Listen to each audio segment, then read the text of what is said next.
Hello, and welcome to Sheer Fucking Hubris, a Hey, that's podcast my started line.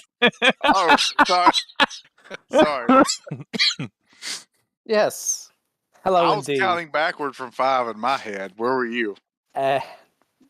Welcome to Sheer Fucking Hubris. As Mr. Willie said, it's a podcast started by three buddies, three Star Trek fans, who get together each week and discuss episodes of Star Trek that we watch. I am Joe Bob. You heard from co-host Mr. Willie. Hello. And we're also joined, as always, by Biblio Warden. Yo. And this week we're going to talk about the fourth episode, I believe, of Strange New World Season 2 and Picard Season 3. Indeed. And we got two classic TNG episodes, The Chase and The Next Phase. Gentlemen, how are y'all? Good Doing enough. well. And you? I am also well. This was a pretty good week for Star Trek, I guess. It was a week for Star Trek, yeah. It was a week to watch Star Trek, and I did. And I assume you did it as well. I did. Otherwise, this would be a very short show. I mean, yeah. Honestly, I'm really kind of holding it back till you do the recaps because I can't actually remember what happened in some of these episodes. All right. Well, I'm glad to see that they made an impression with you. Well, we'll start then. Let's change it up tonight. We'll start with Star Trek Picard. Oh. Yeah. There you go. Order my tabs. Get a little cognitive distance going tonight. I'm boldly going balls deep to where we always go. Star Trek Picard Season 3, Episode 4, No-Win Scenario.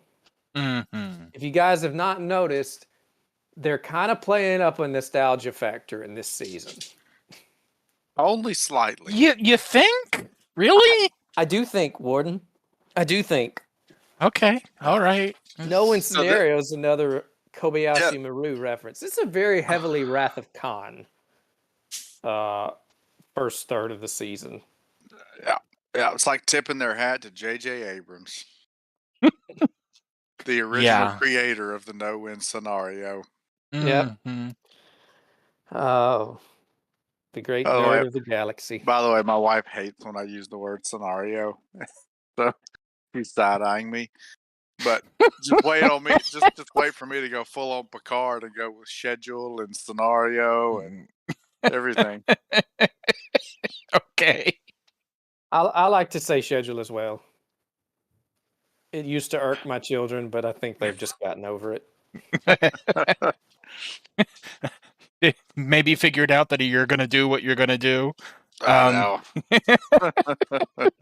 Dad going to dad. Annoying your kids is the best part about being a dad. Yeah. My child is mostly immune to annoyance, though. I don't know, man. You got to find the right avenue. That's true. There is one. You just got to find it. All right. So we're here to talk about Star Trek, right? I guess so. Yeah. We're here to talk about whatever the spirit moves us to discuss.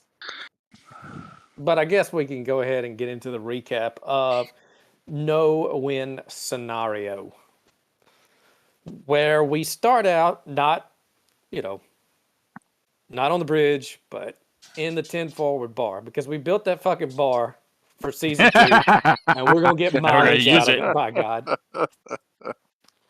And so he's sitting down to a meal, and he's approached by cadets, and they say, "Ooh, tell us his stories, Captain Picard." And so he starts talking about Commander Wolf setting a trap, and the hunter had become the prey. Admiral Picard, will you take an expository dump on my chest? And Oh boy, my! did he lean into it. That's Ew. what they call it, the San Francisco steamer. So Oh boy. we start setting this up, and it's going to pay off eventually. After Right. we have to sit through a lot of bullshit. We go back to the Titan and we pick up where we left off after last week's really cringeworthy and Yeah. odd ending of "You just killed us all. Remove yourself from my bridge," which I don't think any of us liked. No. Mm. Actually, I was watching an older episode of TNG last night, and my wife was like, "Wait a minute, I didn't think these guys liked each other." I was like, "What are you talking about?" She's like, "Well, they were like at each other's throats in the last show you watched." I was like, "Yeah, we talked about that. It was weird, and we didn't like it, and we kind of just want to forget that it ever happened."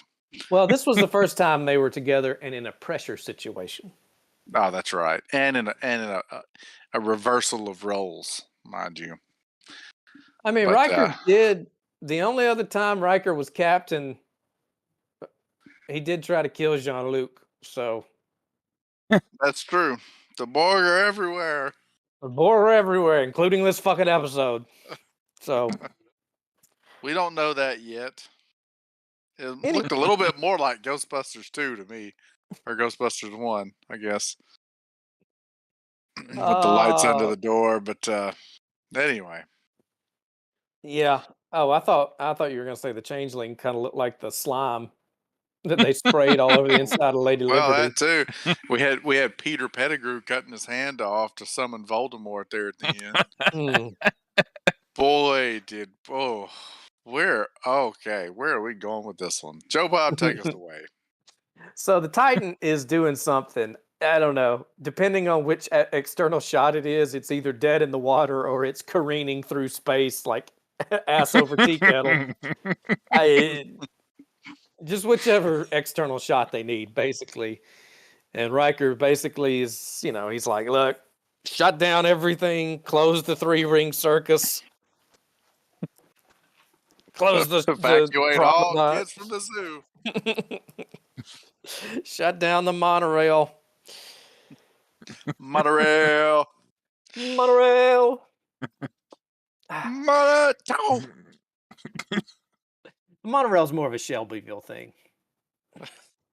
We are just as intelligent and classy as the people of Shelbyville, and we will prove it by voting for whatever it is you present right now. That's right. Mayor Quimby. Diamond Jim. Diamond Jim. Isn't that his name? Diamond Jim Quimby? Honestly, I can't remember.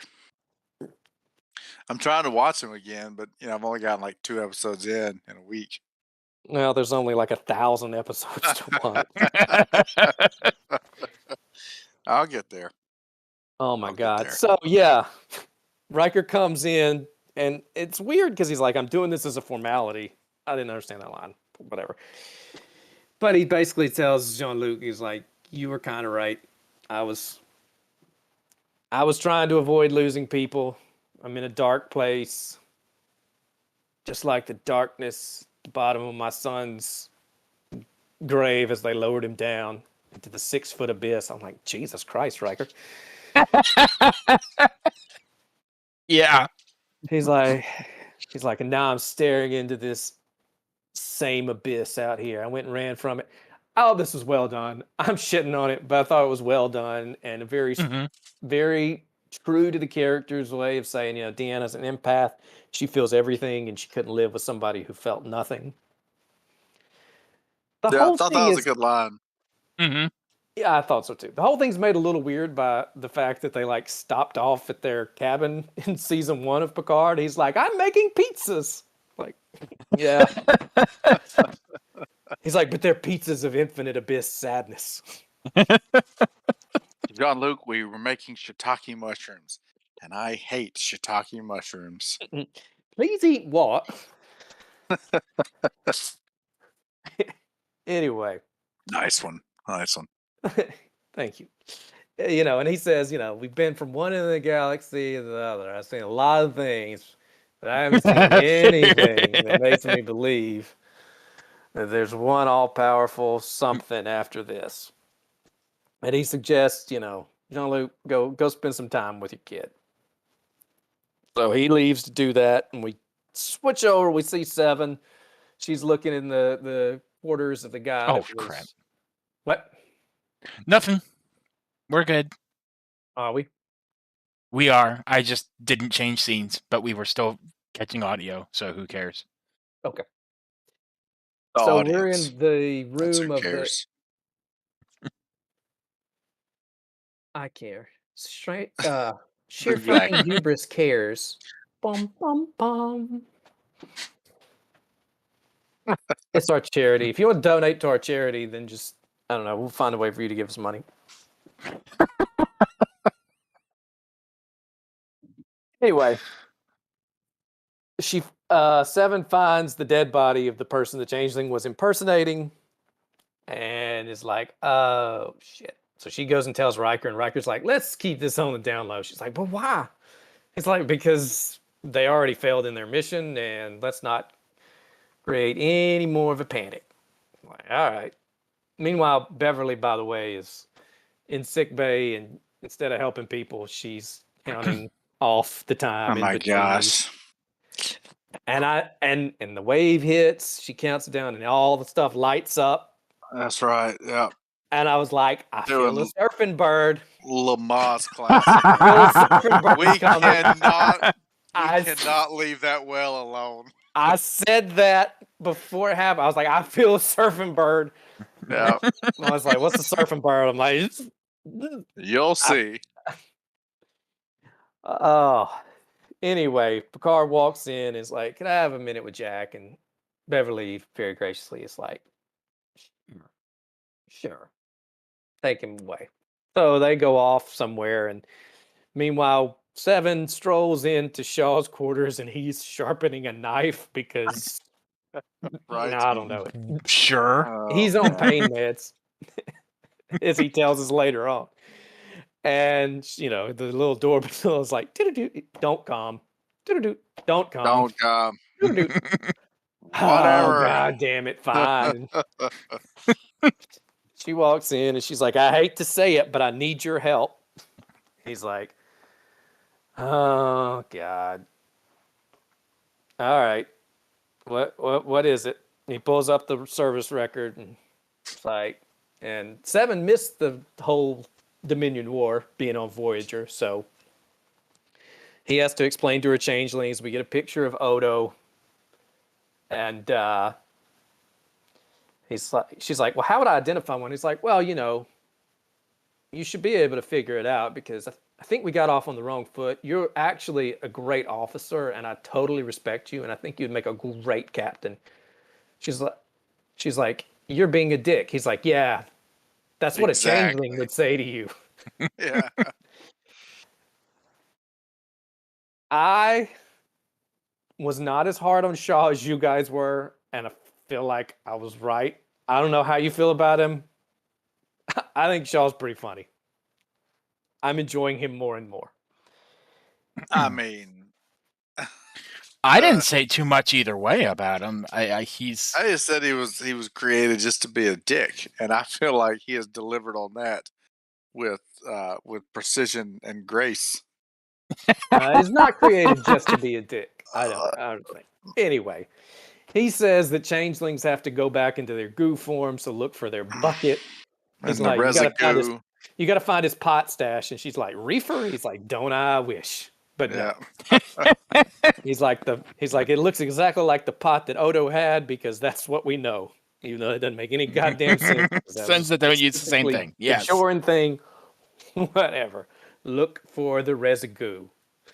So she goes into a room, back in the room, and behind the light, she finds the little canister. She's like, residue. Mm-hmm. Good job.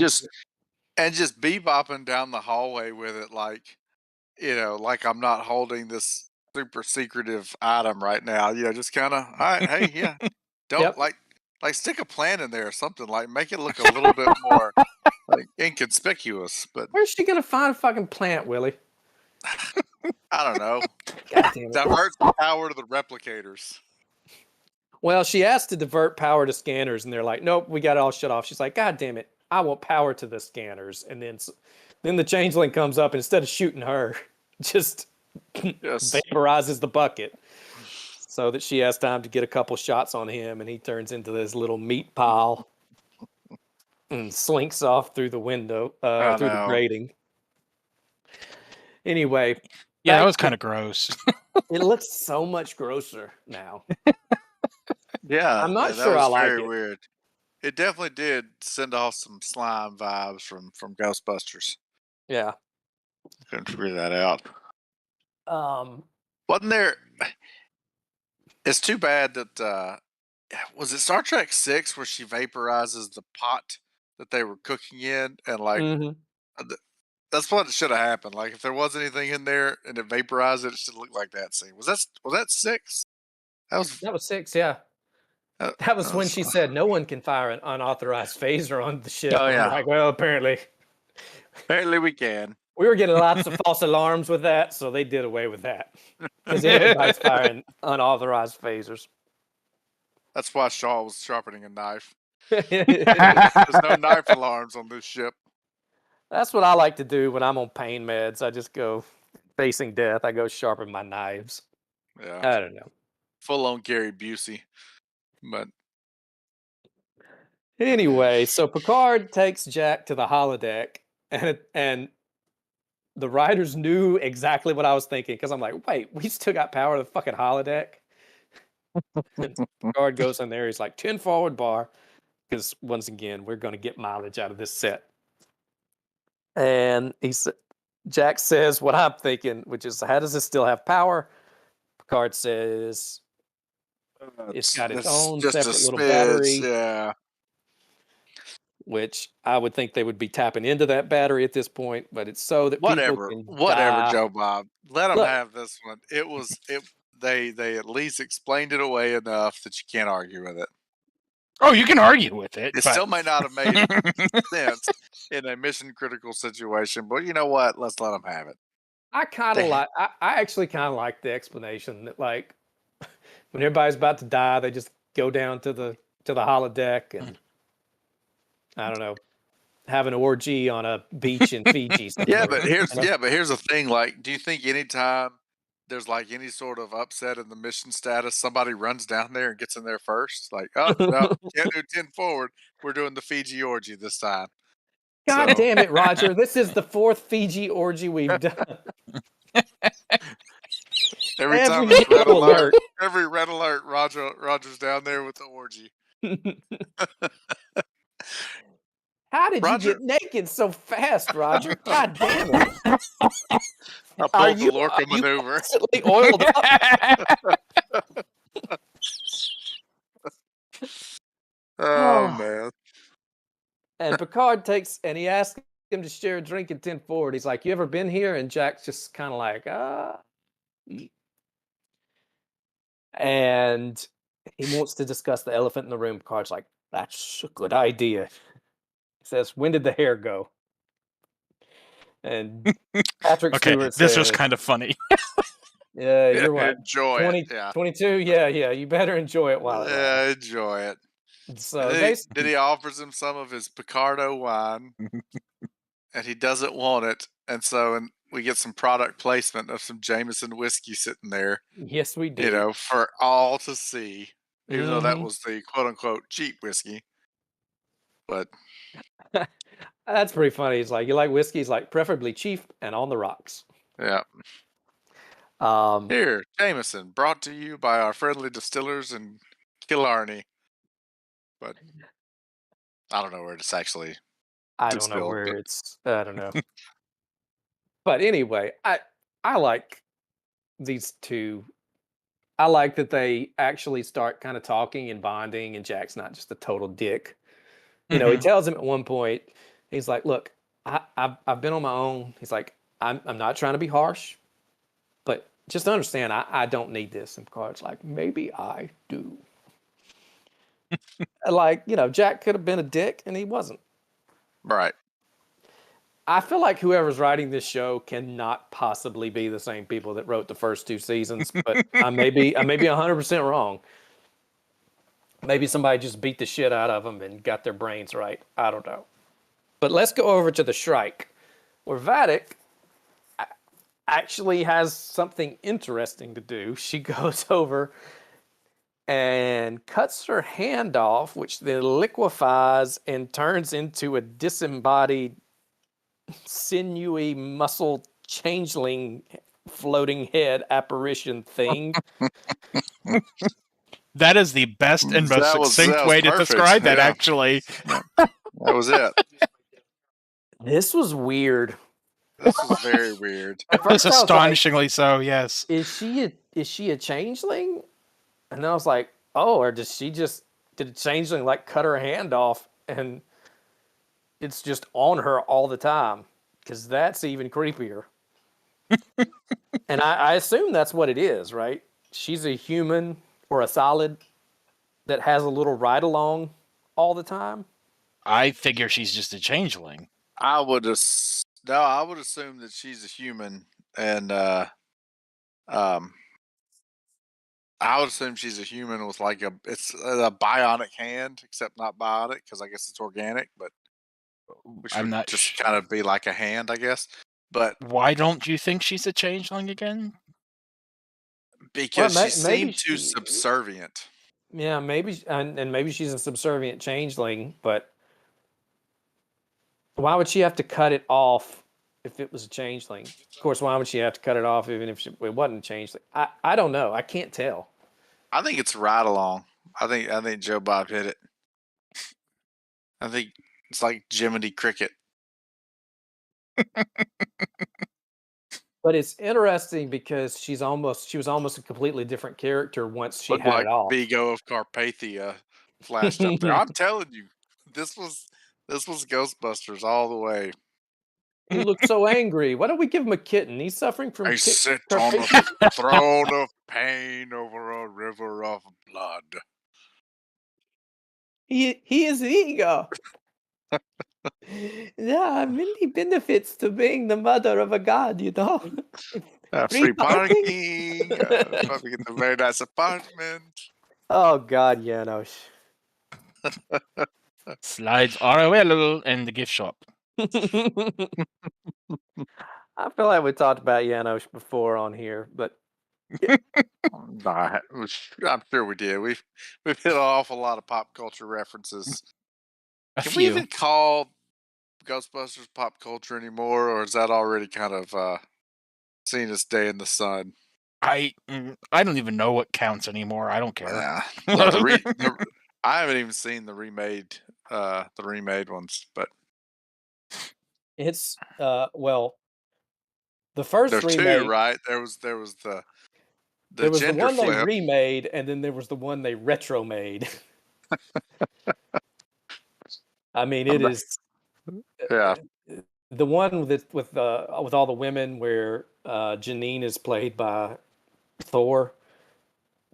I haven't seen. It was not well received. I don't know if it's any good or not. But then the one with Paul Rudd, that's about Egon's kid, is pretty good. It sort of goes off the rails, and then it finishes up, and it's just Ghostbusters. Ghostbusters 1, the Redux. But anyway, It's worth watching. It's a nice little tug on the old nostalgia dick, and it turns into a full-on blow bang on the nostalgia dick in Act 3. And we all know that you love one of those. I do. I do. Touch my nostalgia dick the right way, and I'll purr like a Carpathian kitten. Y'all like how I brought that full circle? Dude. I mean, that was impressive. That Oh. was. What the fuck were we talking about? Vadic. Yeah. She's almost like a different character when she doesn't have that hand thing. I think that it's. I mean, I guess it could be it's a ride along. I don't know if she's a solid or changeling. At first, I thought she was a changeling. Then I decided she was human and has it just kind of warping her thoughts but I don't know. So Willie, you thought she's a solid warden. You thought changeling, Mm-hmm. and I'm just a wishy-washy fucker that. Well, but now I'm also wondering if it's even a ride along or if that was just like the conduit to talk to whoever that was, Yeah, because that's kind she of what I seemed was assuming. she seemed very pensive and regretful that she was like, so you're basically sending me to my death, and he's like, yep, pretty much. But if he was a ride along, you'd think he would have been somewhat more objectionable to that plan. Well, I don't think he's a full ride along. I think it's like half of a changeling that's off in the Great Link somewhere or somewhere That's what I'm else. saying. I think it's just like a conduit for her to communicate with him. But Right, but it's not. It is. When I say a ride along, it's not part of Vatic. It's something that's been added by a yes, nefarious character that yes, she was talking to. yeah, okay, I would agree with that. He's got her hand in a jar over there. So Golly, that would. I mean, when you start, the more you think about it, the more creepy it's gonna be. Like she's eating with this hand that's not hers, or like, you know, well, if it's a what if she's, changeling, what if she got to some go? of the stuff What if could have she, done. it's been a long day and she wants to go full manual? That's Oh, There shit. you go. Oh boy. Star Trek. It's very high-minded and intellectual. Isn't it though?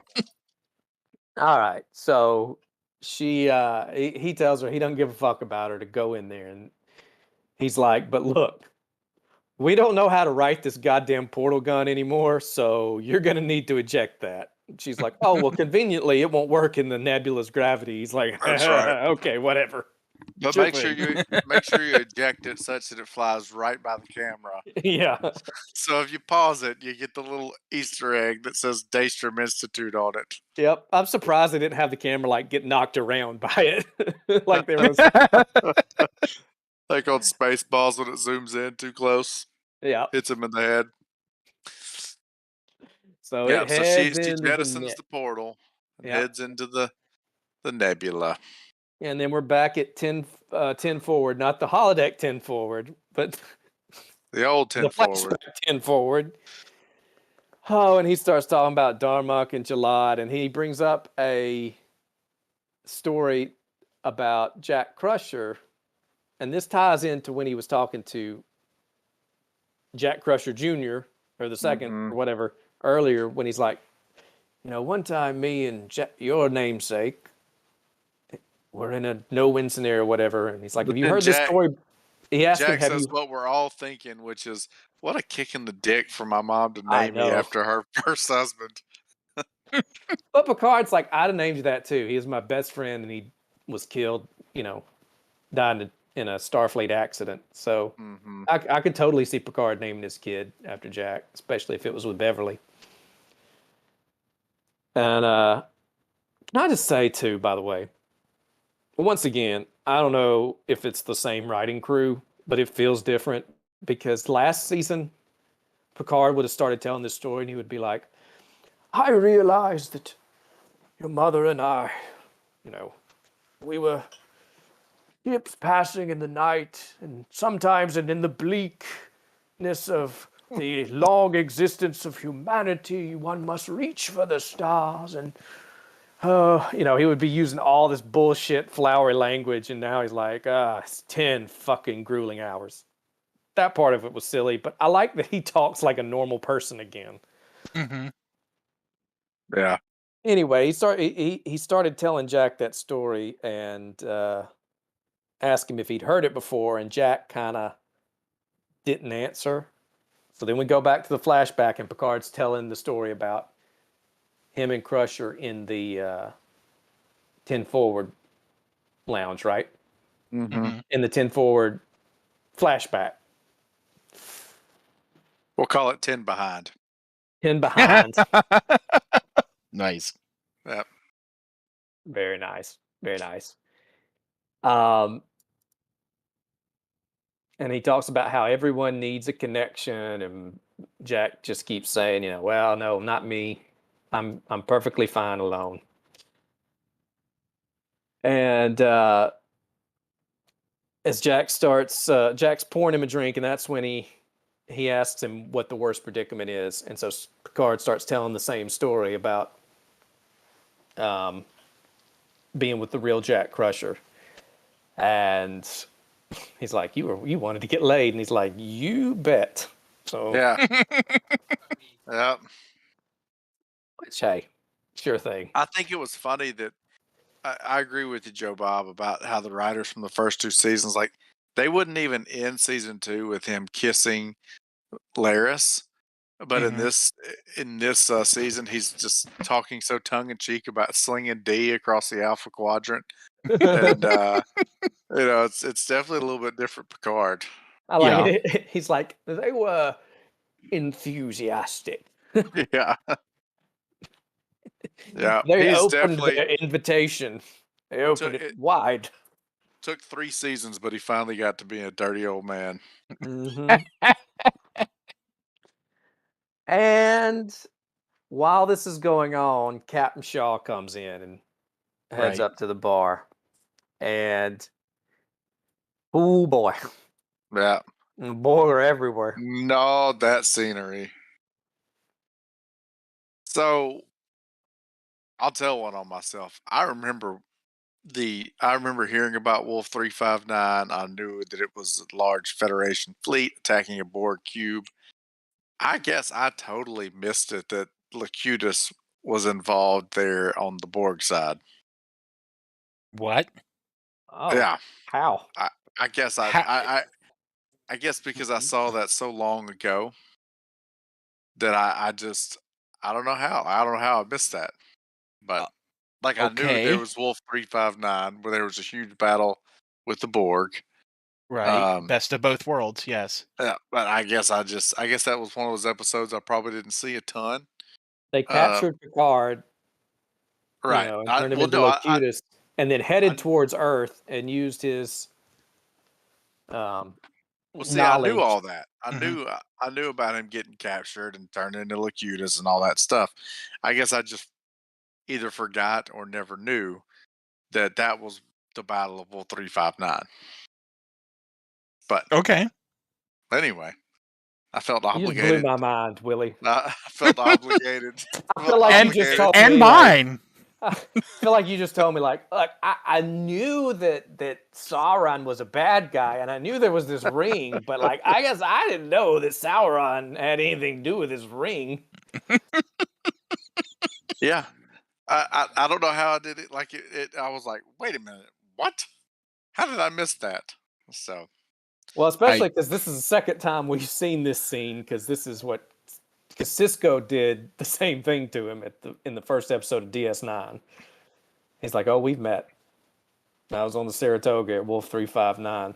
But Cisco being a commander and Picard being captain and him being and this being the era where Starfleet officers acted with a modicum of professionality, he didn't do what Shaw did. no, he did not. Having said that, loved this little soliloquy. Shaw fucking nailed it. The dipshit from Chicago. Riker is so far probably the MVP of this season of Picard. Shaw was the MVP of this episode. I like Shaw. I thought this speech was fantastic. And I told you guys, I was like, he's obviously dealing with some sort of psychological problem, because Vatic was like, the first time she's like, how are you holding up? How's your psychological profile holding up or something? And I mean, so he's dealing with massive survivor's guilt. Mm-hmm. And, and he's telling the story, you, it's pointing at me, Lucky 10, and I'm just dipshit from Chicago. And you're probably thinking the same thing. Did she make a mistake? And so, I mean, that kind of makes sense that his character is overly cautious and also standoffish, as he says later. It's like, sorry, at some point asshole became a substitute for a personality. Mm-hmm. And the guy played it really well. Like, he says all that shit, and like as soon as he does, Picard's like, no, it's all right. Like, he's got this look in his face like, I really shouldn't have said all that. I know it's not all his fault. I wonder if Shaw is going to get, like, corrupted, like, by the Borg, or if changelings can affect you by, like, if Vadic does have a changeling ride along, I wonder if Shaw's going to get a ride along and, like, end up having to do bad shit against his will, so that he's got to, like, deal with that and get Locutus's or Picard's point of view on being forced to be used as a weapon against your own people. I think that would be an interesting arc for him. They may not do that. They may kill him next episode. I don't know. Yeah, who knows? Now that I've said I like him, they're going to be like, ah, fuck him. That's season 1 and 2 writers, not season 3 writers. Season 3 writers are leaning in when they bring in a character. I mean, you haven't seen Girardi yet, right? Oh, he even mentioned Girardi, though. He's like, these aren't the hippy-dippy bullshit Borg from season 1 and 2 of Picard. No, I'm talking about the real Borg. I love that he said that. I don't, like I said, I mean, I thought it was, I gave him a pass because of the situation he was in. Like, we rail on Starfleet not being professional anymore. Yeah. I guess if you're going to pick a time to not be professional, that's whenever would have been it. You know, when all hope is lost and right, you've got a thing to say. Yeah. Well, and he throws in a line too about, you know, hey, Jack, your mother is really liberal, and Picard's like, don't I know it? No, with the painkillers. He's like, oh, I thought you meant she fucks. Yeah. He was also enthusiastic. Your mother was very enthusiastic. Anyway. Speaking of maybe talking to him and Jack Crusher talking about sharing the shuttlecraft was actually like a penis euphemism for he opened the shuttle bay doors for him and Jack. Oh, goddamn. And we sit there for 10 hours, nudging it along. Jack navigating and me thrusting. Oh, gosh. Oh, boy. You leveled that one up. I didn't even get there. Oh, my God. Well, oh, boy. Really, I think dear. That metaphor. Oh, boy. Oh, dear Lord. Oh, There's that highbrow comedy in Star Trek again, or whatever you said earlier. High-minded.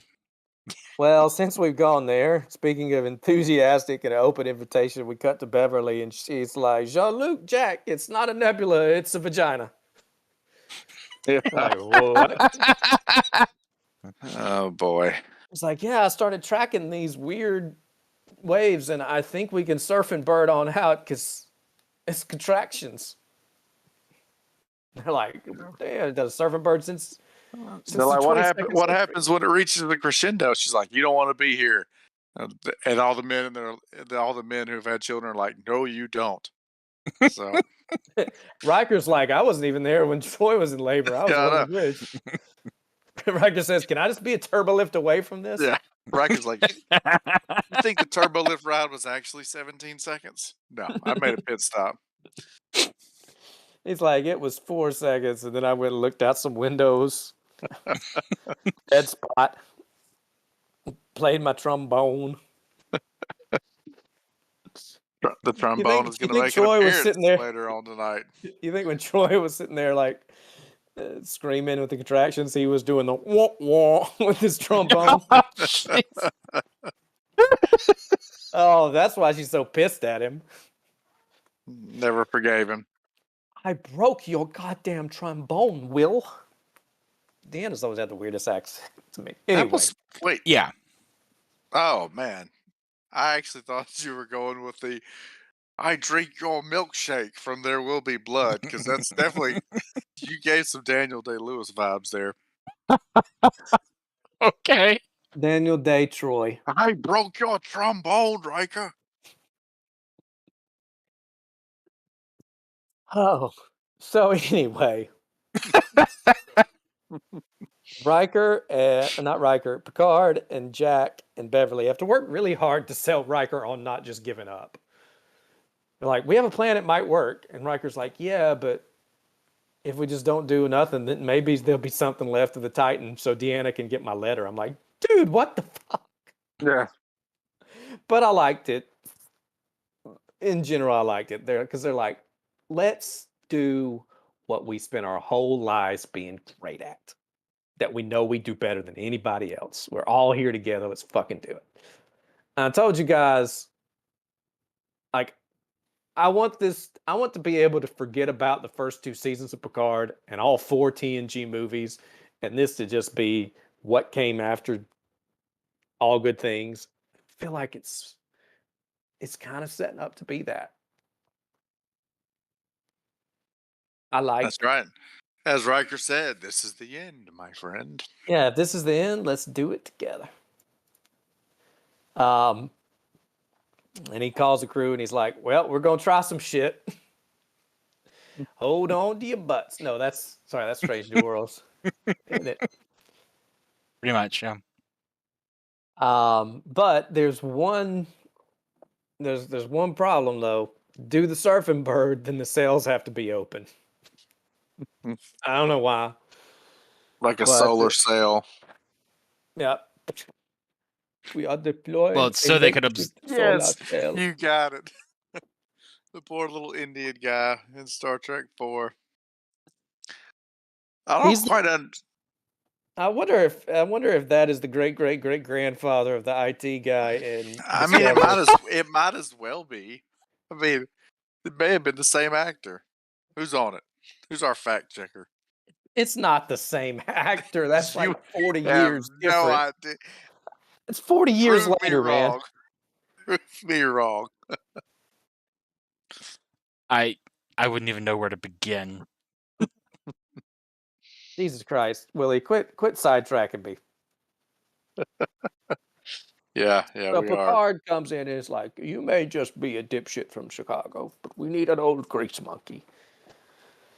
So he goes and he's going to hotwire it, and he tells Seven, he's like, if a changeling wanted to fuck us up, now would be the time to do it. So she concocts a plan with Riker. We don't know this yet, but she says, don't send anybody. Mm-hmm.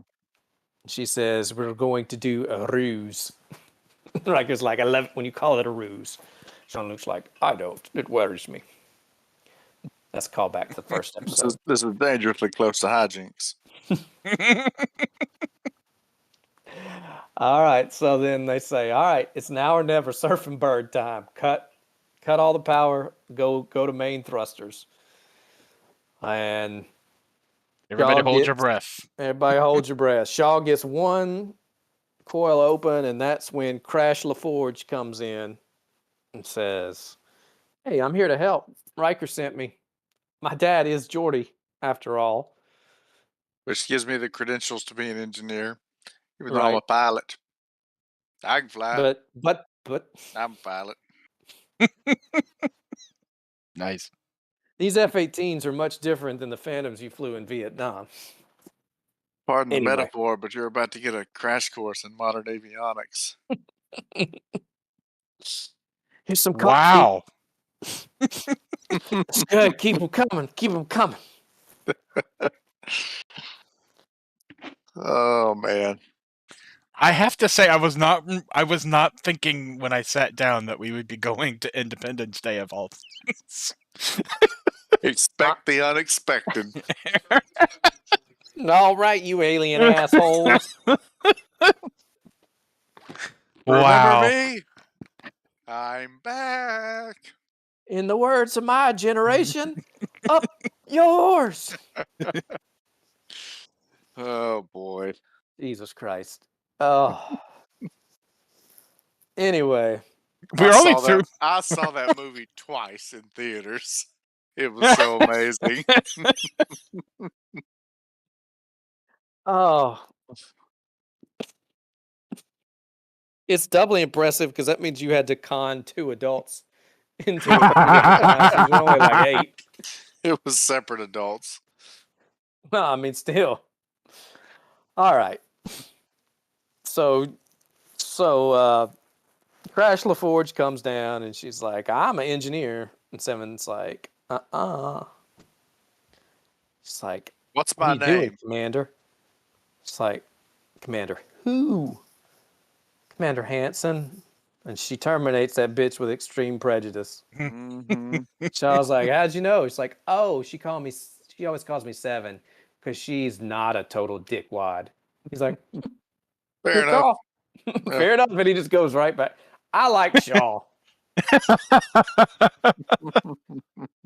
when he's actually been useful and you know, now he's got a little bit of that like Lorca edge to him. He's not as cool as Lorca, don't get me wrong.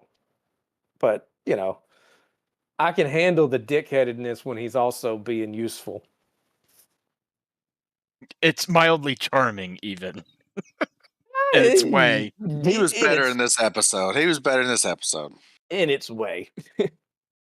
But anyway, they're going forward. Now they are surfing Bird because they cut the last little bit of the life support. Holodec's Hold your still breath. running at full charge. Yeah. But you know.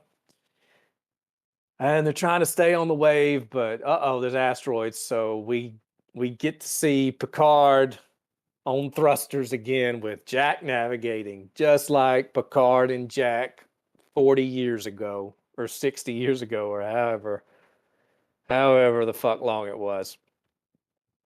And it works. It starts working. It's working. It works. Oh well, we went two very different directions there. Dr. Emmett Brown and young Anakin Skywalker. Keep going, Joe Bob. Keep going. We're not even through one episode, and we've been at this for an hour. Riker says, I'm gonna do this for Willie. I know we diverted all power from everything, but we still got a tractor beam, right? And he's like, we should just lock onto this. And then the Shrike comes up, and he's like, it was like the little scrotum trailer hitch dangles just hanging out down the road. Oh God! The Titan complete with truck nuts. Riker says, he's like, all thrusters up, cut the truck nuts. The vasectomy We're gonna beam. teabag the Shrike. That's amazing.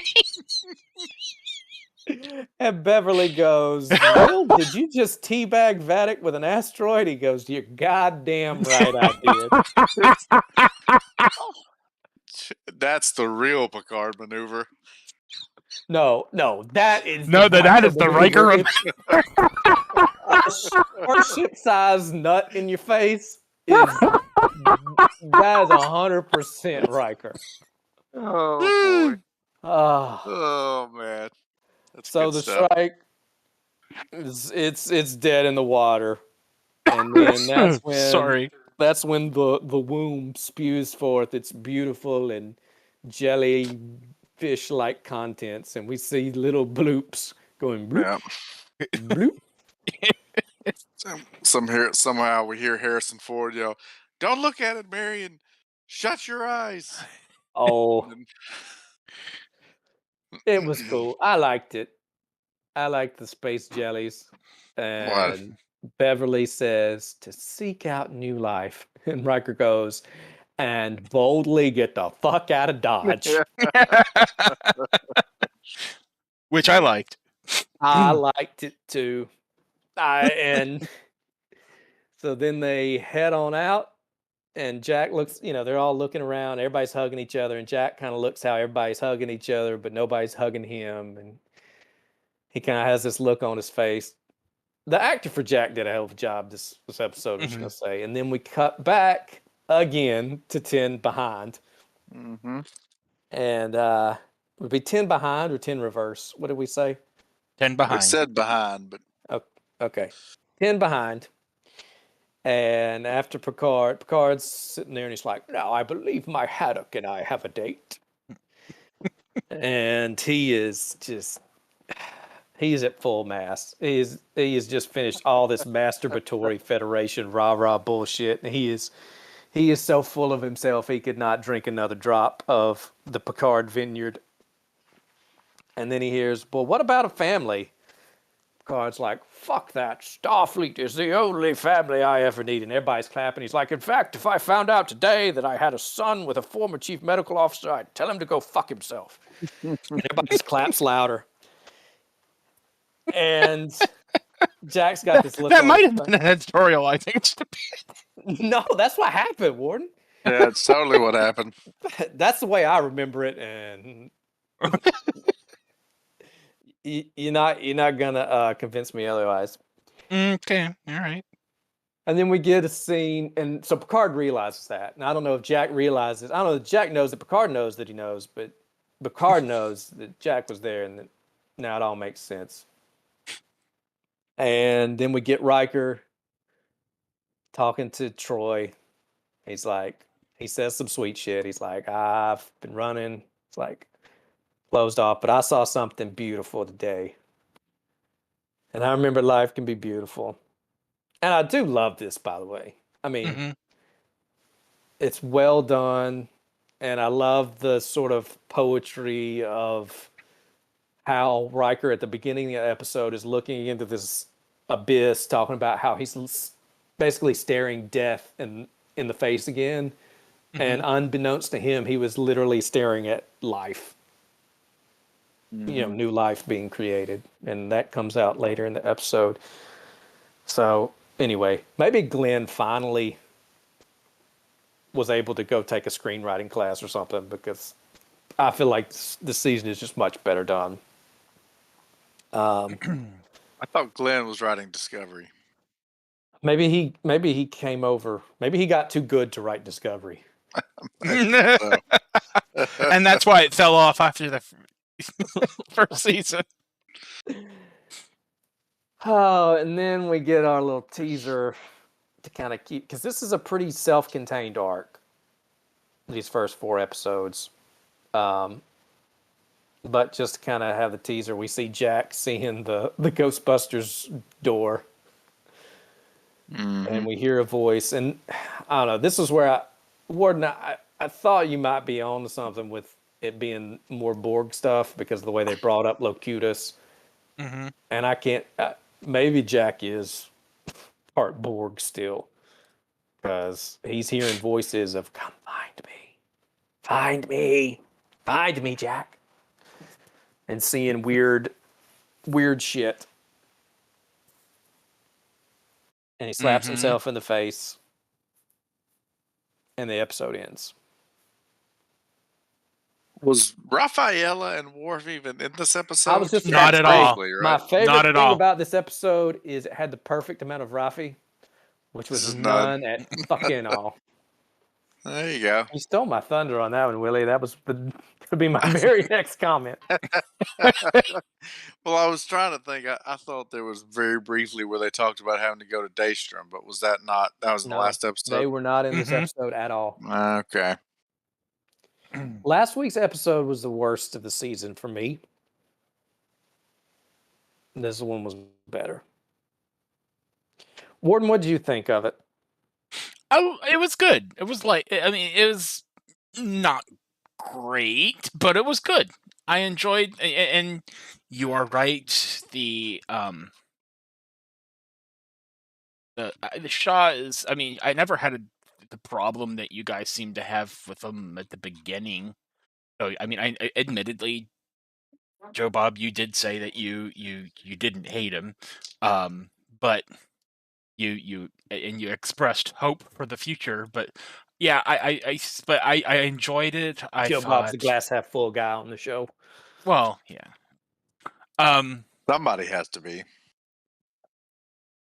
And then, yeah, I thought they did. I thought it was kind of at the beginning of the episode, almost. Well, not the beginning of the real part of the episode, and not the cadet stuff, which was just felt awkward to me.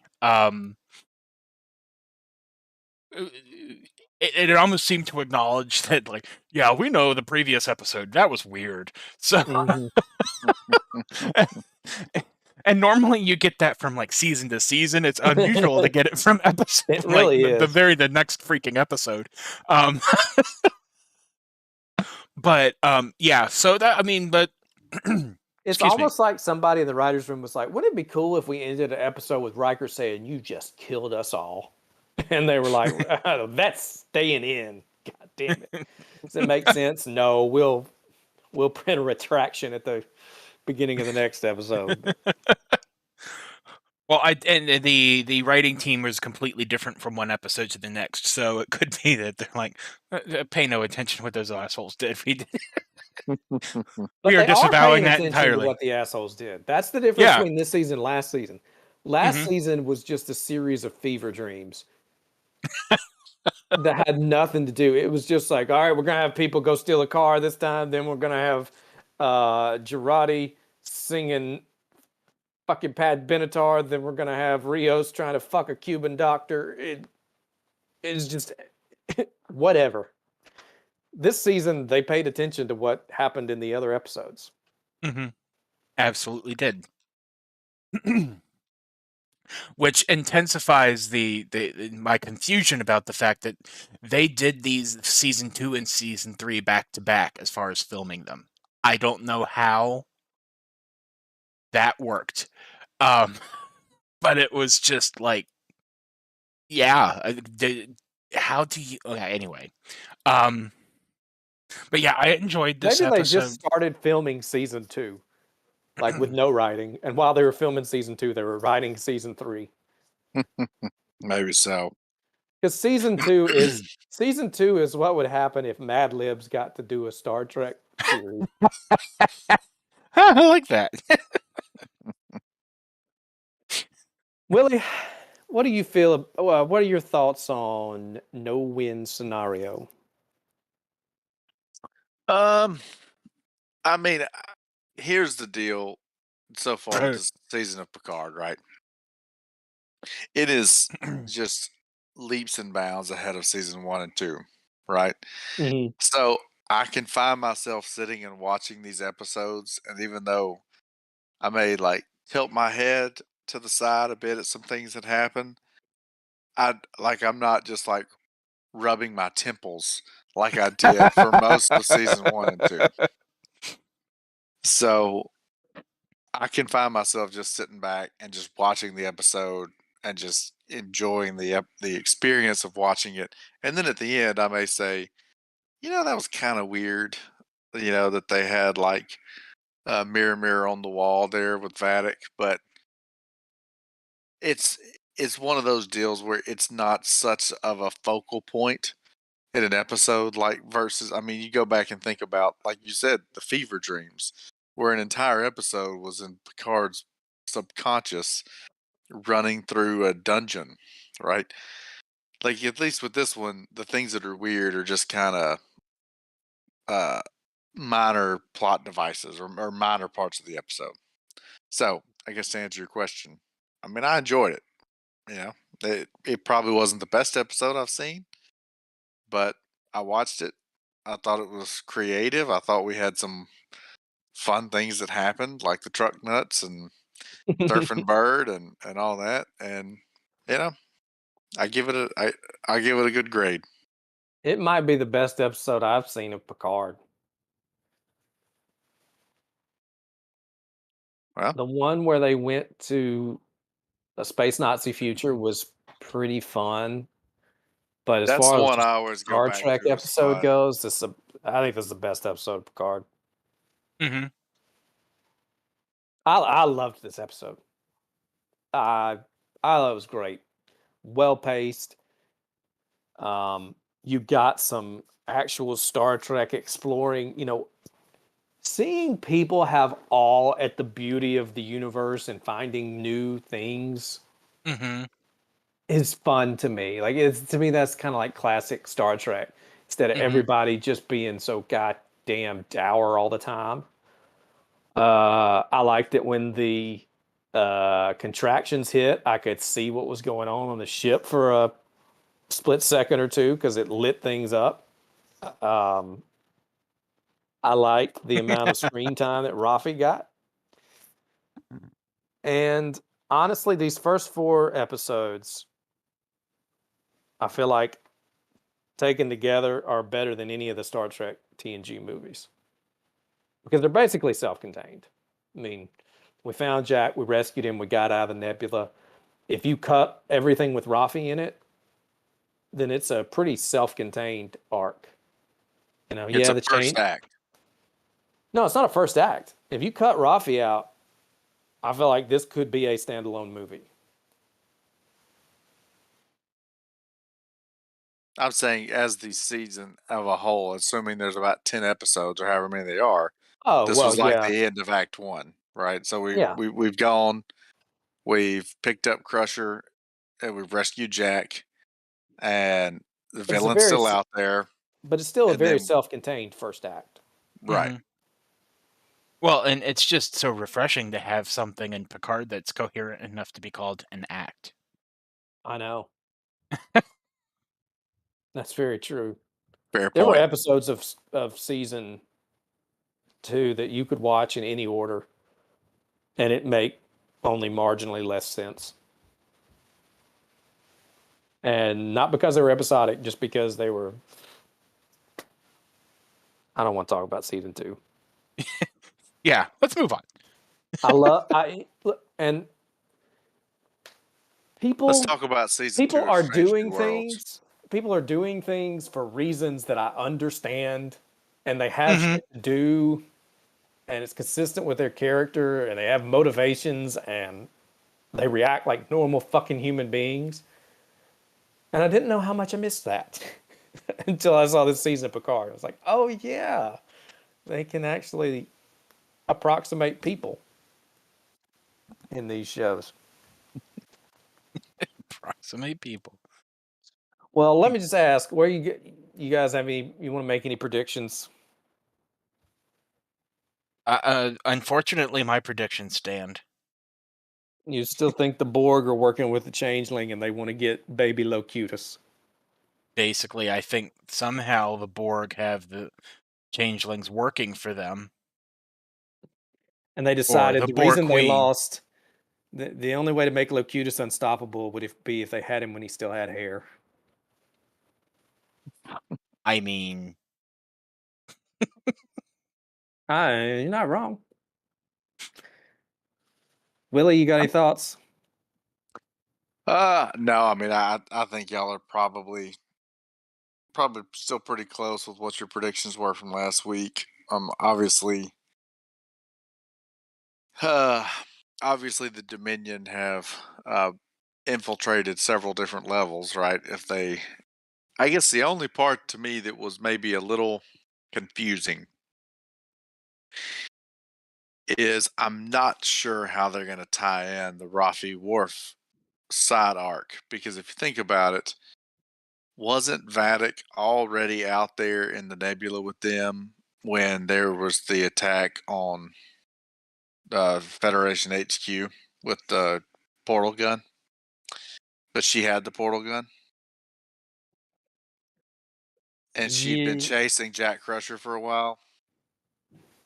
So that one, I'm a little cautious about how they're going to pull that in. I feel like that arc right now, maybe they'll make sense of it, but it almost seemed like a red herring for what was going on with the whole Jack thing, because um, we spent a lot of time figuring out about the Red Lady, right? And all that well, stuff.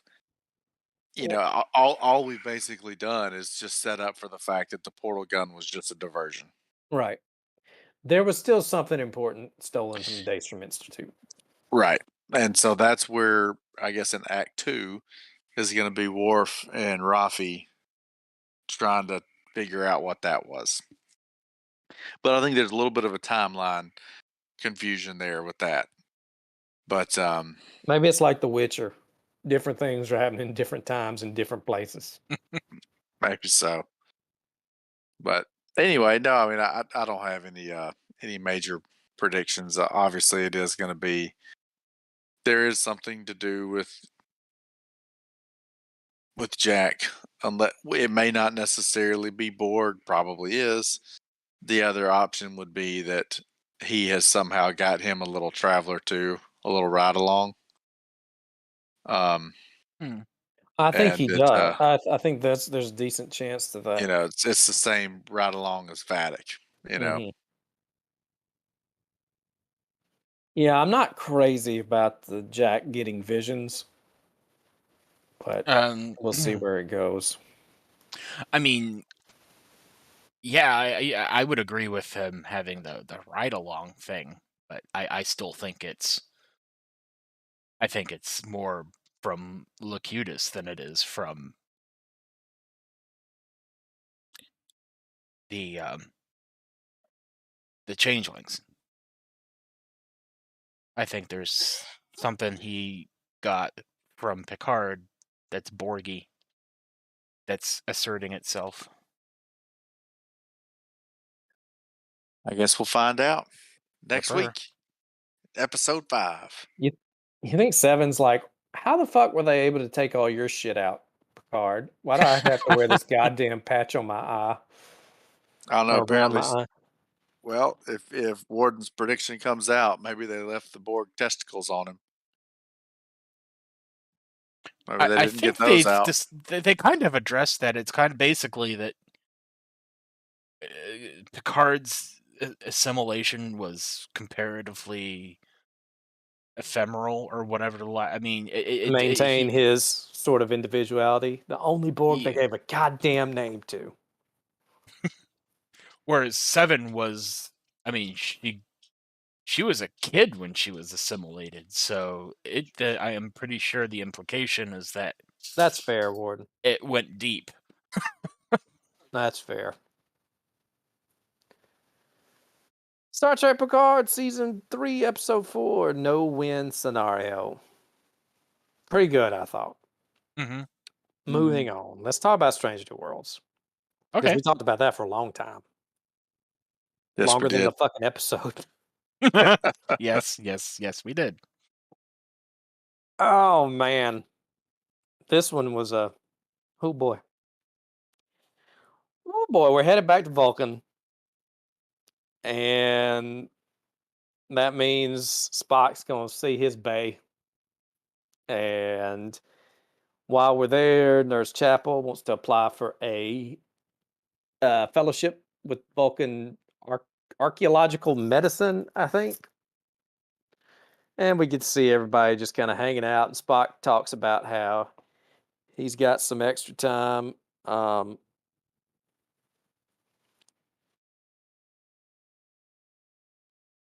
Sorry, wife. Spock talks about how he's got some extra time, so he's learning how to cook. And he tells Pike, he's like, I can't smell this. He's like, humans, you smell like wet dogs. They're like, all of us. He's like, no, just the white ones. Pike's like, oh, that means you can't smell my cooking. And we see a day in Spock's life where he stands in the turbolift with Nurse Chapel and basically ignores her, and that makes her sad. But she talks about how he's working to suppress his emotions. He's been plucking his banjo a lot, and he's got meditation techniques. I'm confused. Did you watch the wrong episode? I fear he may have. Oh, either I'm actually Googling it right now to make sure I watched the right episode, because I'm like, obviously I don't pay attention because I missed the fact that Locutus was at Wolf 359, but I don't remember any of this. Oh shit! This episode. Uh-oh. Because this is way more lighthearted than the episode I remember watching this week. Uh-oh. I watched the Hijinks episode. Okay. This was not a hijinks. Episode 4 of season 2, right? Yes, charades. Among the Lotus episode Eaters. 5. Y'all didn't watch charades? You watched episode 5. You're supposed to watch Among the Lotus Eaters. Maybe we should circle back around next week, and maybe it's a good thing we talked for a while on Picard, because we're gonna have to punt on this one. Yeah, I was like, I don't remember any of this. I must have been like, taking a piss or something during the cold open. Well, Joe Bob, I can't believe y'all watched the wrong one. I A specifically for said we were effort. going straight to 5 this season, this A week. for effort. Oh boy. It's cool. We'll do it two for next week. And sounds like we'll have quite the tonal dichotomy to discuss. Yes, it does. Yes, it does. Oh yeah, This was among the Lotus Eaters. this was a hijinks-free episode. Well, shit. Oh boy. That's okay. We still got 2 other episodes we can talk about. We do. 3 out of 4 ain't bad. Oh my goodness. It's fine, dude.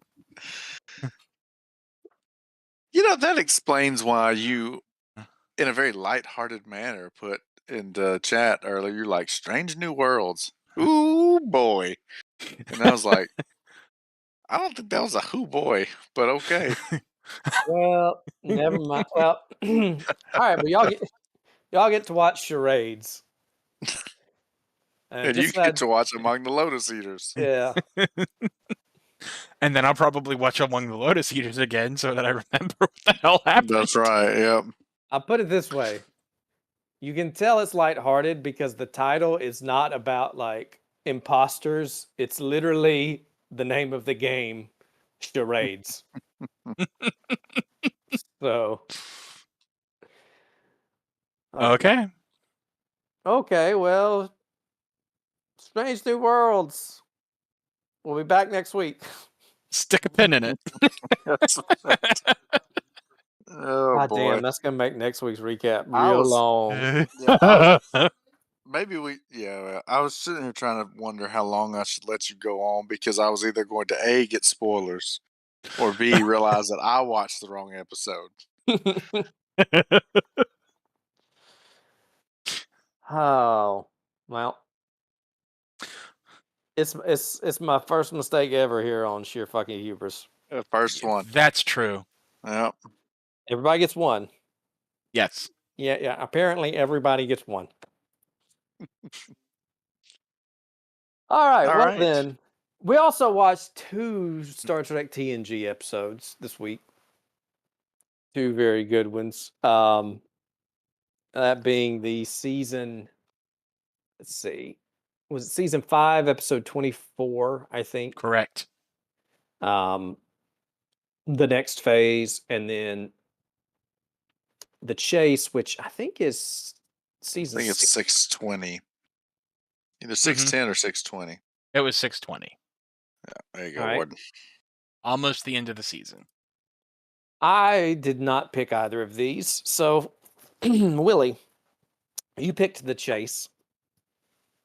I Why don't you did. tell us why you picked the chase. So I remember watching this episode years and years back, but I don't feel like it was one of the ones that was in frequent syndication. And I remembered kind of the premise of it, but I didn't really remember much about the episode, how it was executed, if I even liked it or not.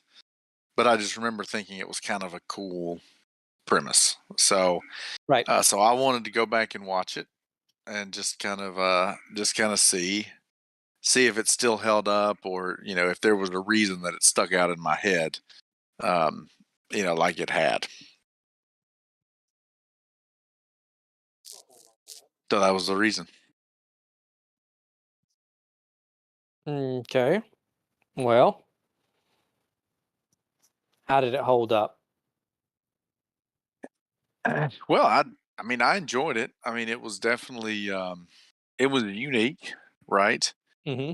And it was interesting to see it kind of pull together. Typically you're not going to think about Klingons or Cardassians or anybody working towards like a scientific end, right? So it was kind of interesting seeing them all kind of moving towards the same end goal, but seeing how they very differently got there, right? You had the typical, Cardassian sleight of hand, You Mhm. had the Romulan, treacherous spies, and then you had the Klingon just, you know, today is a good day to die, the whole time. So it was, and then of course you had, the typical Federation, um, you know, trying to look at this from universe changing implications, right? So I thought it was good. I enjoyed it. I did forget how TNG always wrapped things up with a nice little bow, or generally always wrap things up with a nice little bow. Mhm. Um, and so it did feel maybe a little anticlimactic, how it was, how it, and I mean, Picard even said it. I also forgot about how, we always had a season, or not a season, an episode ending like exposition. Mhm. So Picard was kind of saying, I fear it fell on deaf ears. And then, the Romulan captain popped up and they had a little exchange. And honestly, it kind of felt like some balance of terror vibes there, It where they're did. Hmm. talking, he's saying like, maybe one of these days, we're not that dissimilar. And I actually went back and watched the ending of Balance of Terror because I thought it was eerily close. And it was, but it was different enough. Uh, Well, but yeah, what sorry, I was gonna get Warden's thoughts on it, if you're no, I willing mean to that, that toss it to that him. that pretty much was it. I mean, I did enjoy it, and I liked the premise, and I thought that was a fun episode. Warden, did you remember the chase? I remembered the chase, and I remembered it being, and it was kind of cool that Willie brought it up because it is. I similarly remembered it being a cool episode, but you know, didn't have strong memories of it because he's right. It is one that they don't play a lot. Um, and there were a couple things that struck me watching it. First of all, I actually did like the former mentor, current mentors kind of and student um byplay between uh Picard and Galen. Galen. I thought they actually played that fairly well. They I think Patrick Stewart played somebody torn in that way fairly convincingly. Especially given the amount of time they actually had to develop it. I mean, it's an hour TV show. Mhm. Um, It was fun watching him nerd out over it too. It kind of yes, gave him like a chance to kind of expand that character in a sixth season episode, right? yeah, So yeah, and in a way that they haven't, they only sparingly developed Picard on a very personal level, so it is cool to see that it was not TNG was not Picard as far as shows are concerned. In that way for sure. Um, what else struck me? I liked the whole. I liked the action of the episode as far as like the way the plot developed, and it was and Willie hit it. Everybody's acting in their stereotypical way, um, and to a certain extent, um, Watching the Klingon captain headbutt Data,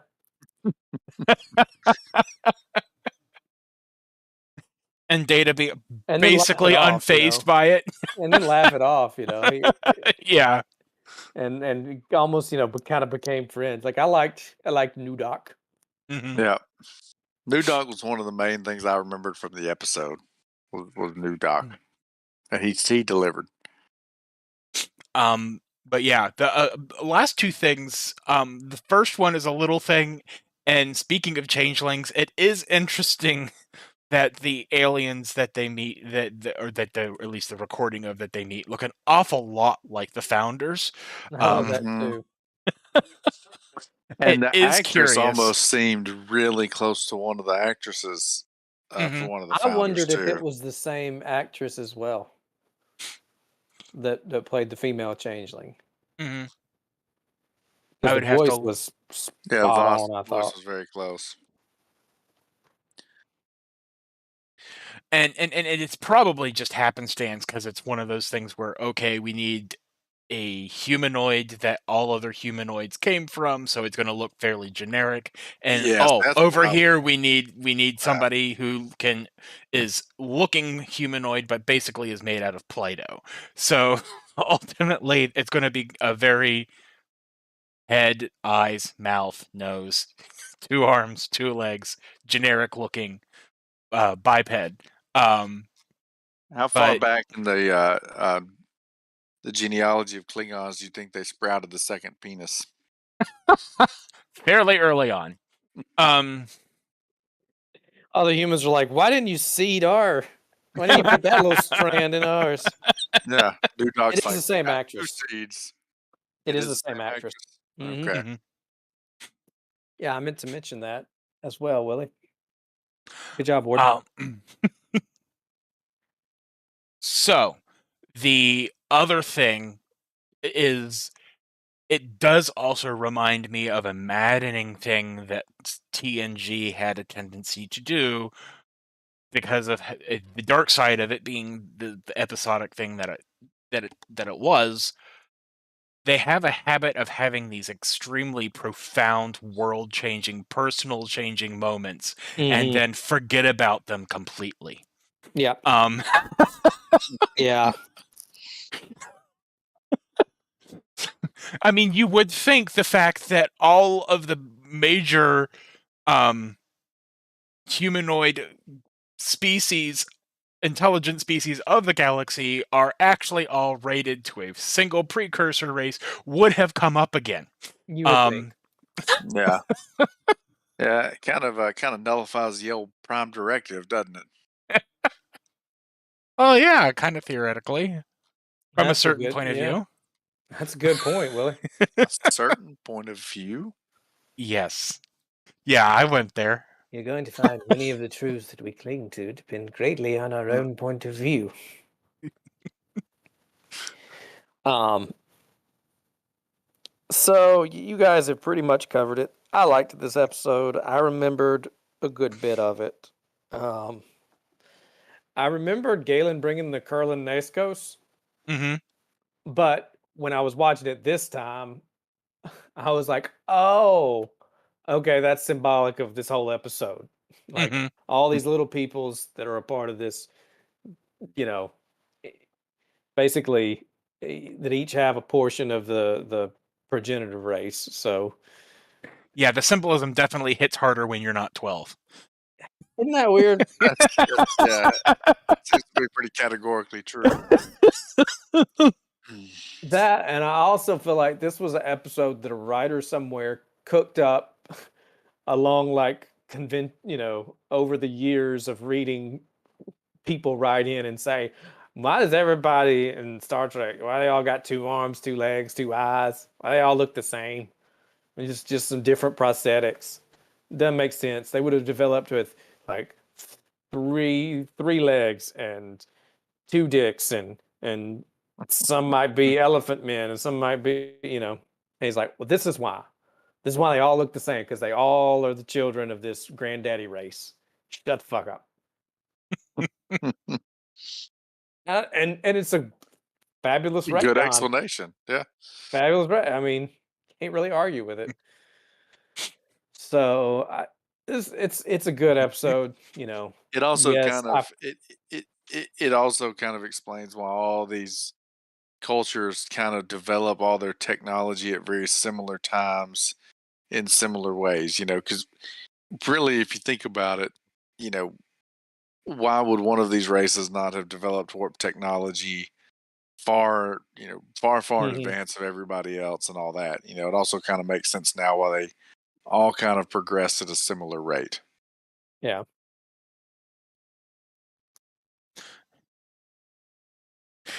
I also do enjoy the denouement scene where the um, hologram of the alien is talking about how we were hoping that you would all like join together in fellowship and unravel this mystery together because and that kind of thing, and they're all doing like, monkey doing side eye meme at each Right. In the middle of a Mexican standoff. It was cool though. I mean, they were like, we got out there and we found we were alone and we didn't want to be. So it's kind of like the whole, talking about what's the line about planting trees, the shade of which I will never sit in, or Mhm. whatever the line I just butchered is. No. Didn't they say 4 And they went, billion years? well, yeah, Yeah. because that's how long. That is a long time. That They're is like, a we're long so ass time. alone. What do we do? Well, let's go and everybody pick a world and jerk off into their ocean. I mean, look, loneliness does weird things to people. I'm not judging it. I'm Ah, sure somewhere there was a Joe Bob alien that went above and beyond. I don't know how to take that, but I'm gonna take it as a compliment because fuck you. Maybe that's why Klingons developed twice, because he rubbed 2 out into Kronos. No, there were 2 precursors and they were racing each other. So they got 2 strands. Because that's how DNA works. I am a That's right. molecular biologist. I know this. Anyway. Star Trek. But so you guys enjoyed it though? You thought it was worth a Yeah. rewatch? You wasted my time, Willie. Thank you. Good to know. No, it's good. I liked that episode. I remembered liking it, and then watching it again, it confirmed that it was indeed a good episode.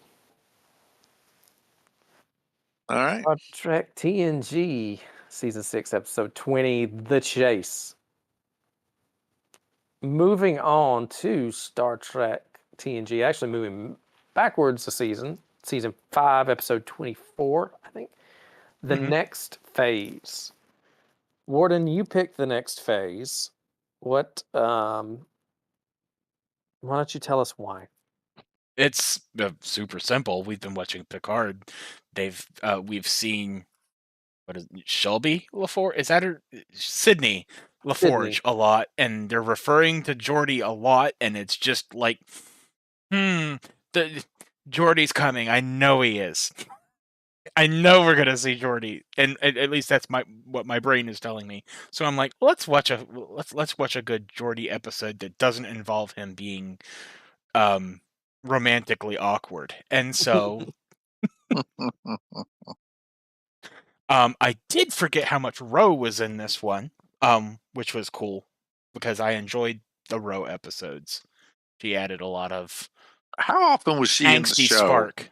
'Cause Basically, I just like remembered her. season 5. Mhm. Okay. Was I remembered she- her, but I didn't remember her a ton. I feel like I remember something where she was either like maybe there's some connection with her and the Kira character, right? Like either the actress was in the running to play Kira, or they Yeah, were actually going to make her be I the bel Kira character or something something like that. like that. It was definitely she was definitely a prequel character to DS9. That's Had for we seen a sure. lot of Bajorans at that point? She was the first, Okay. Because Deep and Space Nine starts in season 6 of TNG, right? I think so. Yes. I could have looked all that up, but I'm not going to. I'm gonna shoot from the hip here on sheer fucking hubris. But yeah, and I don't remember all of the logistics, but I think the intention was that they were going to have her switch over to DS9, and I don't remember what happened, or it somehow there is definitely a connection there, and it just ended up not happening. The important thing is Riker got to bang her, which makes her a true Enterprise D crewman.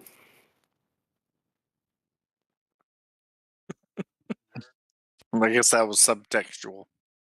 No, it was not subtextual at all. They had sex in an episode. Oh, did they really? Yeah, Before or after this episode? before. That's why he's like, I guess I should say something at her funeral. So I didn't actually. Maybe we should watch that one next week. I'll have to look back at and see when it was in the. I think it was before this.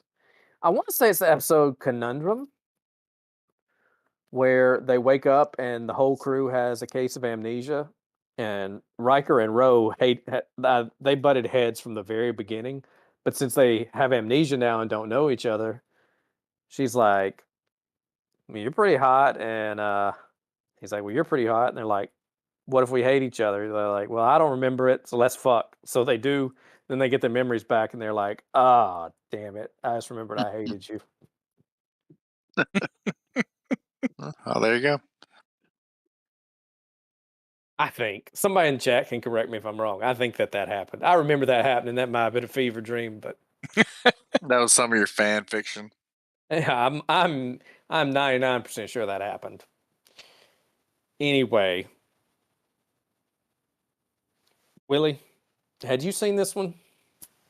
I had seen this one, and I actually remembered really liking this episode because, again, I thought it was a pretty creative premise, and now I've actually, kind of like Warden said, context and symbolism lands a little bit better as you get older, as does picking up on little Easter eggs from Little Easter eggs from what? I didn't hear you. well, just not necessarily Easter eggs per se, but like this made me think of the episode The Pegasus. Hmm. And so I went back and looked, and the Pegasus came out after this episode. Yep. So it was kind of like the interphasic cloak generator kind of like launched a bit of an arms race, right? And they kind of alluded to that. They said like the Federation or the Klingons messed around with it. Apparently the Romulans are trying it. And even though it was like taboo for the Federation to mess with things like that, they were apparently, still testing it or about to begin testing it. Well, And that's why the Pegasus, episode had such huge implications with the Romulans looking for it and all that. And then it was interesting where, they were trying to help a distressed Romulan ship who then decided to, basically sabotage them back. Yeah. And then fast forward to the chase where, there was kind of like a little nod of, we're not that dissimilar. Maybe one day things will be a little different, So I thought that was cool. I thought it was a good way to explore some of the character relationships without making it too eye rolling or phony. So like having Geordi be on the shuttle listening to Worf and Data talk about him. Yeah, it was kind of a cool way to do that, right? And seeing Data kind of work through, I guess what you'd call emotions, even though they weren't emotions, but like processing, that, losing his best friend and how, but I did remember this episode. I forgot how goofy the chase was through all the walls when they knocked him out into space, and how I guess I'm a little confused as to how they even stayed on the ship to start with and didn't just fall straight through. Yeah, don't go down that well too far, Yeah. because I love it when he knocked the guy out of the ship. I was like, "Oh shit, that could happen." I wouldn't be going on the goddamn shuttle ride then, Geordi. Yeah. But anyway, no, I thought it was good. I enjoyed it. I thought it was funny. There were a lot of funny little moments where like Geordi walks through the wall. It's like, Ro, excuse me, Captain. Ro, we need to talk, even though obviously he has no idea he's there or anything. Thought that was cool. But anyway, what about y'all? What'd y'all think? Well, I enjoyed it. I remembered this one not as well as I remembered the chase, but like I did remember parts of it. I remember the funeral, and I remember that one of the Romulans was going to be stuck in this state. I didn't remember the technobabble behind it, so I didn't pick up on the Pegasus connection until I watched it this time, and I was actually considering watching the Pegasus next week. We can talk about that later. Mm-hmm. Thought it was interesting. Ro's response was to being dead, and this is the Bajorans, being a very spiritual people, is very, very heavily explored in Deep Space Nine.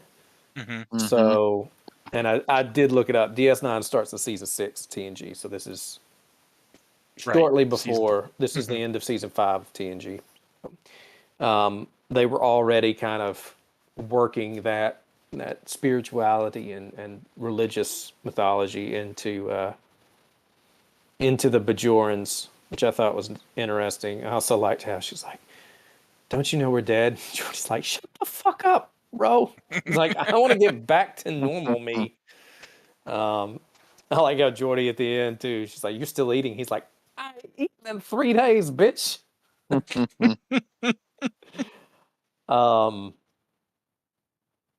Yeah, it was cool. I thought, maybe they could have been a little bit more clever about trying to get Data's attention than just hitting the same spot on the console and making him have to scrub it again. I was like, why don't you like spell out like Data or like help run through the walls in a pattern? But, I mean, I was just. But that's TNG. It's its best. You're watching it and you're into it and you're thinking, what would I do in this situation? So it's a fun episode. It's a good Geordi episode. Getting the different perspectives on death.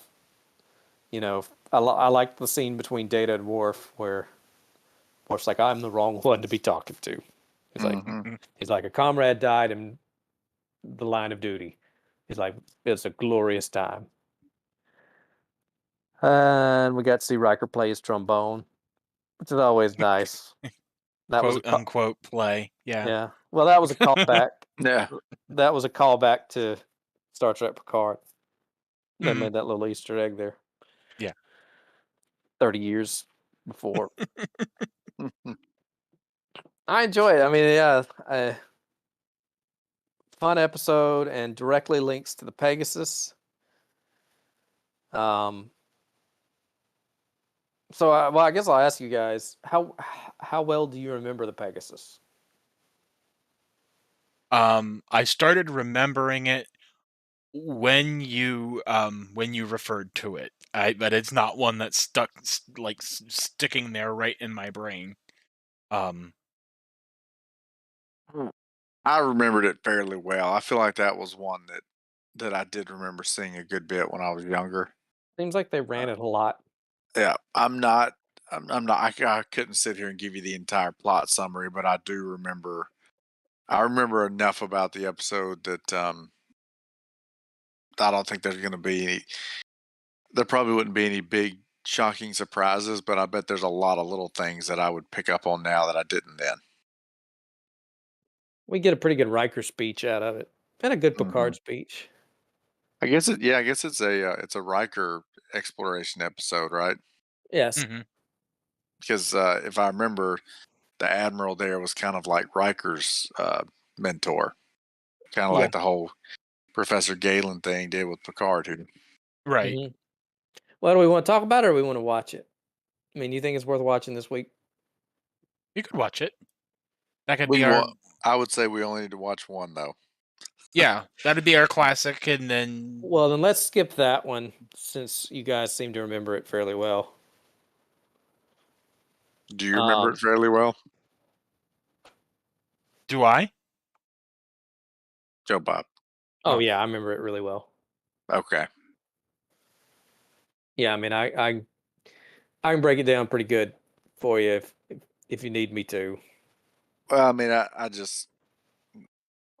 don't think we have to unless Warden wants to, but. Oh, that was Captain Picard Day. That's the episode that goes. Okay. I remember it was being Captain Picard. That's the little things I don't remember, but I mean, I basically I'm remember it. something of a role model.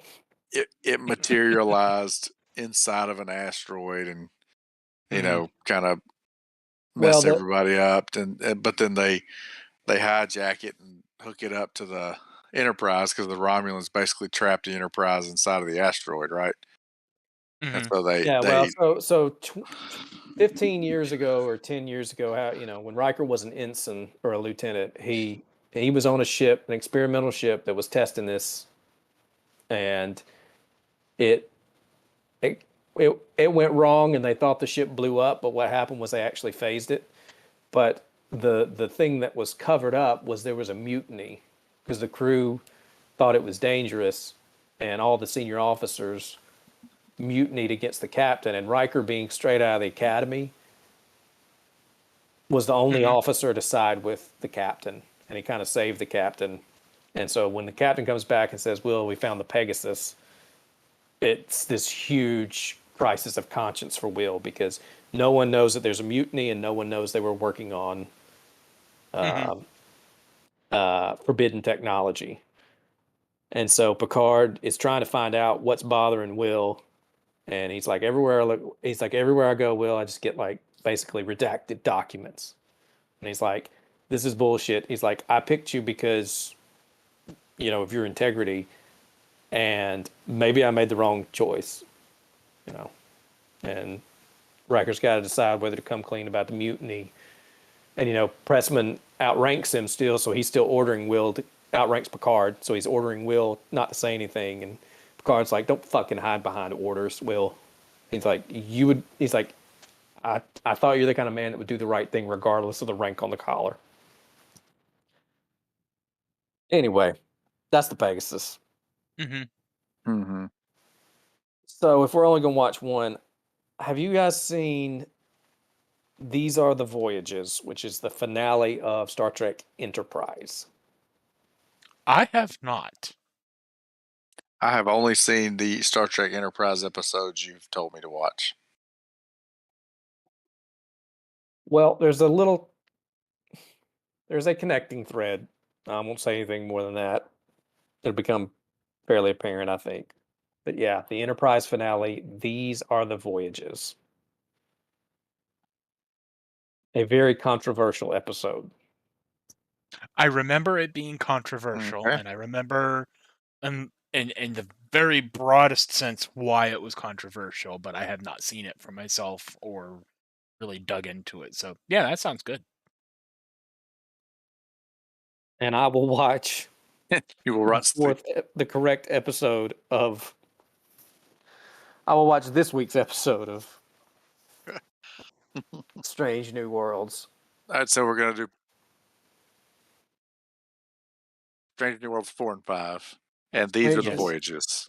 These are the voyages, and I mean, I would like to keep going with Picard, but Yeah, Picard I don't 5. know. Would that make it too? No, I don't think it'll be a I problem. said Picard 5. Yeah. Oh, okay. It's the same amount of watching for us. Mm-hmm.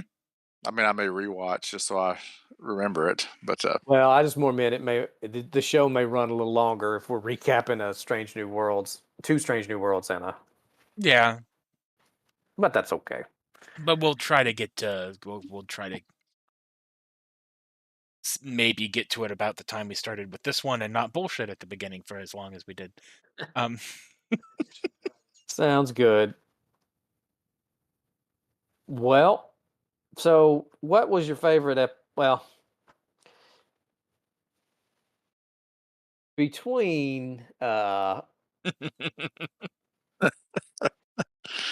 TNG and the Star Trek Picard, what's your favorite? Willie? um, I'm not to toot my own horn here, but I did really enjoy the chase, and I'm actually still going to go with that. It did, even though I didn't remember all the nuance of it, it still held up as what I thought was a really creative episode and a really you know a fun episode to watch. It is that. I agree with you there. Warden, what's your pick for the top episode this week? Oh, this is hard.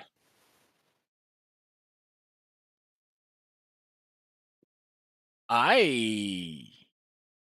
I tried to make it easy on you by not having a Strange New Worlds one to pick from. These are all, but yeah. I'm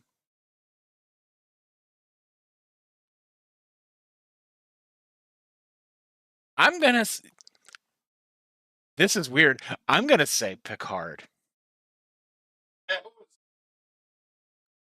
I'm gonna say just because I enjoy what they're doing with this season of Picard, and I enjoy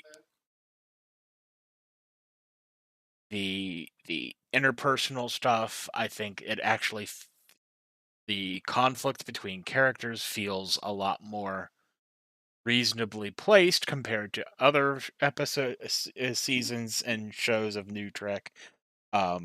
I think it's been very good. I enjoyed the action in this episode. Yeah, I think it's Picard. I mean, they're all good, and like I just said, I'm finding this difficult, but yeah, I'm gonna say no win scenario. All right. Scenario. I'm American. Way to keep us on schedule, Willie. Well, I can say this with no difficulty. My favorite was no win scenario. I thought it was a great episode. I enjoyed the characters. I enjoyed the way it was written, the pacing. I enjoyed seeing Starfleet officers work together to solve a problem. I enjoyed seeing them be excited about discovering new life. I liked watching Riker teabag Vadic. I liked that Rafi was not involved. I legitimately enjoyed this this week's episode of Picard.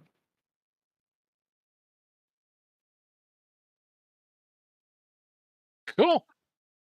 Well, there you go. There you go. Star Trek. And with that, we bring another episode of sheer fucking hubris to a close. We sure do. Gentlemen, I enjoyed it.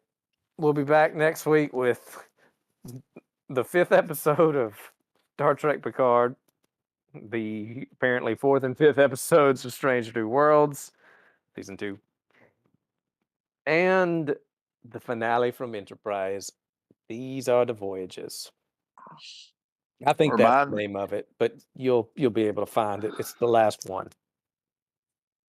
So I don't know. I probably shouldn't say this. I should probably wait till next week. I'll wait till next week. But next week, remind me about the thing I was going to say this week that I decided not to say. Okay. Okay, sure. Here's the thing. I think the odds of me saying that are low, and then the odds of you remembering what you were going to say are even lower. But I was just going to say that you pulled a let's make a deal this week. Because the episode of Strange New Worlds that you screwed up was, yeah, it would have thrown some tough competition up in this week, I think. But well, you'll know next week. So well, yeah. Well, the one I watched I feel like could have been up there. that's the thing about Strange New Worlds; they usually deliver. They usually deliver. All right, gentlemen. I enjoyed it. Mr. Warden, take us out.